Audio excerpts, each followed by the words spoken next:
Shalom. This is your brother Yakar Avin from Great Millstone, Houston. I would like to start off by giving all praises, honor, and glory to Yahweh, Ba'ashem, Yahweh Shah, Ba'ashem Rakakadash. Double honors to our elders and apostles of Great Millstone that taught us this truth. Peace and salutations to the hopeful elect scattered across the four winds. Uh, I pray that this lesson will be edifying. You know, uh, I guess you run into these people that believe that you know the the atrocities that have been done to the Israelites, the Negroes, Latinos, and Native Americans are just over, and that they got away with destroying a people, but that's not the case. You know, our Bible speaks of something called reincarnation.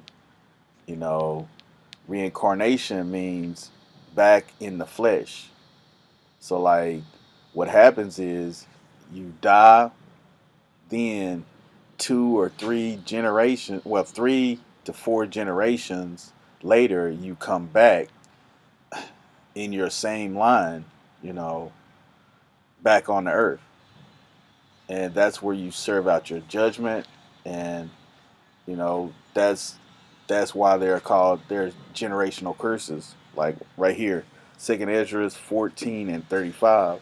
For after death shall the judgment come, when we shall live again, and then shall the names of the righteous be manifest, and the works of the ungodly shall be declared. So, I mean, the people say that reincarnation doesn't exist. Okay, so how do you explain this verse? Because it says, after death shall the judgment come, when we shall live again. So you die, and then after death, you live again. I mean, it's a very simple concept. But since the Lord has put this into the way that He works His world, then nobody escapes judgment. No one escapes judgment. Just because you live in a lavish lifestyle now, the atrocities that you did in your past lives will eventually catch up with you. That's basically what a fugitive is. A fugitive is an individual that is on the run from justice. If you recall Cain, when Cain was marked, the Lord said you'll be a fugitive and a vagabond. That means you will escape justice, and you'll be a wanderer. And what has the so-called white man done? If he hasn't escaped justice, and he's been all over the world, all over the inhabited earth, he's been spreading his wickedness all around. So this is another verse that's going to back me up on that. But this is a go-to. This is a go-to. This is what makes the gospel. It brings it to life for me. It brings it to life for me. And other brothers, I don't know, but this is a verse that most people know. Well, most Israelites know anyway. The ones that are in the know, that is Revelation 13:10. He that leadeth into captivity shall go into captivity. He that killeth with the sword must be killed with the sword. For here is the patience and the faith of the saints. So that right there says, Esau, you don't get away. You don't get away. When you was buck breaking, when you was putting alligator bait, when you were hanging people from trees, guess what? When all of those souvenirs that you got in your closets at home, great grandpa where they strung up that nigga and cut his rod off and cut his testicles off, and you got it up in the jar in your closet. Guess what? You're gonna have to pay for all of that. You're gonna have to pay for all of it, down to the last drop. We're gonna get we'll see. I'm gonna get another verse to kind of back me up, because we're gonna go to uh, First Samuel chapter 15, and let's start at verse 1. Samuel, this is 1 Samuel 15:1. Samuel also said unto Saul, the Lord sent me to anoint thee to be king over his people, over Israel. Now therefore hearken thou unto the voice of the words of the Lord, Yahweh Shem Yahushua. Thus saith the Lord, Yahweh Shem Yahushua of hosts, I remember that which Amalek did to Israel, how he laid wait for him in the way when he came up from Egypt. Verse 3. Now go and smite Amalek and utterly destroy all that they have, and spare them not, but slay both man and woman, infant and suckling, ox and sheep, camel and ass. Okay, we're going to get this in the GNT. This is 1 Samuel 15. This is 1 Samuel chapter 15 and verse 1. Samuel said to Saul, I am the one whom the Lord sent to anoint you king of his people Israel. Now listen to what the Lord Almighty says. He is going to punish the people of Amalek because their ancestors opposed the Israelites when they were coming from Egypt. Go and attack the Amalekites and completely destroy everything they have. Don't leave a thing. Kill all the men, women, children, babies, cattle, sheep, camels, and donkeys. So right there, the Lord is showing punishment, right, for what their fathers have done, because they are their fathers. It says he is going to punish the people of Amalek because of what their ancestors did. So you so-called white folks, so-called, the pale male, the Edomite, the terror of the world, you're going to have to pay for what your ancestors did to the Israelites.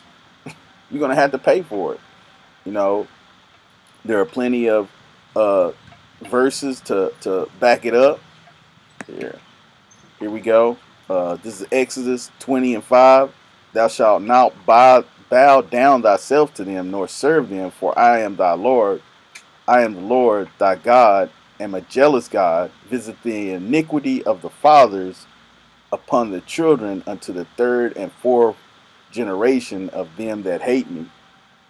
Look at that. Exodus 34:7, keeping mercy for thousands, giving iniquity and transgression and sin, and that will by no means clear the guilty, visiting the iniquity of the fathers upon the children and upon the children's children unto the third and the fourth generation. So this means that in the third and fourth generation that you come back.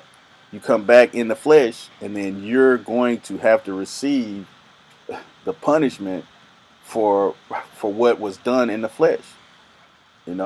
And just to back this up, because I know a lot of people don't really understand reincarnation. They don't really get it, but it's very simple.